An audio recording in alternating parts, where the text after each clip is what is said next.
SSC পরীক্ষা নিয়ে আরো জানাতে সাভার থেকে যোগ দিচ্ছেন আমাদের সহকর্মী নূরে আলম। নূরে আলম, আমাদেরকে একটু জানাবেন যে আজ থেকে আমরা জানি এসএসসি পরীক্ষা শুরু হয়েছে। সার্বিকভাবে আসলে পরীক্ষা কেন্দ্রের অবস্থান কেমন দেখছেন এবং সার্বিকভাবে চিত্রটি একটু যদি আমাদেরকে জানান।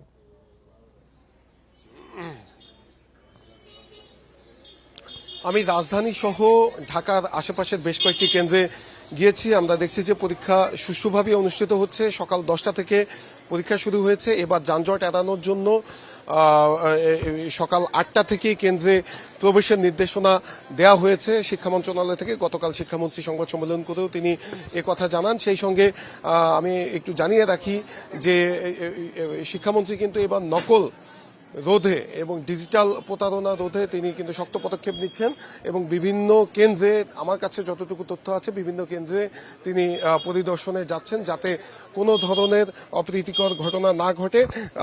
ঢাকার আশেপাশের যে কেন্দ্রগুলো রয়েছে, ঢাকা রাজধানীর আশেপাশে, সেই কেন্দ্রগুলোতে তিনি যাচ্ছেন। যতটুকু আমার কাছে তথ্য রয়েছে, তিনি এখন মানিকগঞ্জে রয়েছেন এবং মানিকগঞ্জের বেশ কয়েকটি কেন্দ্রে তিনি যাচ্ছেন যাতে কেন্দ্রগুলোতে কোনো ধরনের অপ্রীতিকর ঘটনা না ঘটে। আমরা দেখি যে প্রতি বছর পরীক্ষার আগেই প্রশ্নপত্র ফাঁসের এক ধরনের গুজব ছড়ানো হয়। এবছর আমরা তেমনটা দেখিনি। বিগত বছরগুলোতে সেই চিত্র দেখেছি, কারণ এবছর শুরু থেকেই শিক্ষা মন্ত্রণালয় থেকে শক্ত অবস্থানে ছিল এবং ডিজিটাল প্ল্যাটফর্মগুলোতেও কঠোর নজরদারি করা হচ্ছিল।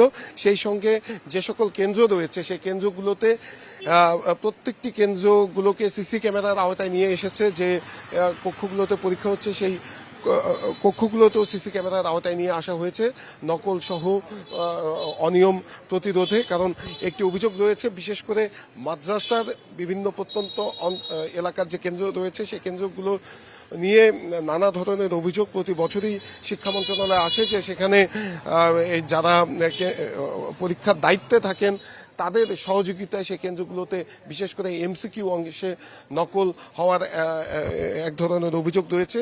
সেই অভিযোগের প্রেক্ষিতে শিক্ষামন্ত্রী বিভিন্ন জায়গায় যাচ্ছেন এবং তিনি বিভিন্ন কেন্দ্রগুলোতে পরিদর্শন করছেন।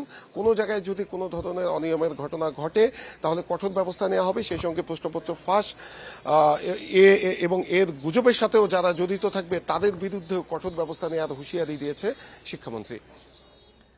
সাভার থেকে এসএসসি সমান পরীক্ষার শুরুর খবরাখবর জানাচ্ছিলেন আমাদের সহকর্মী নূরে আলম।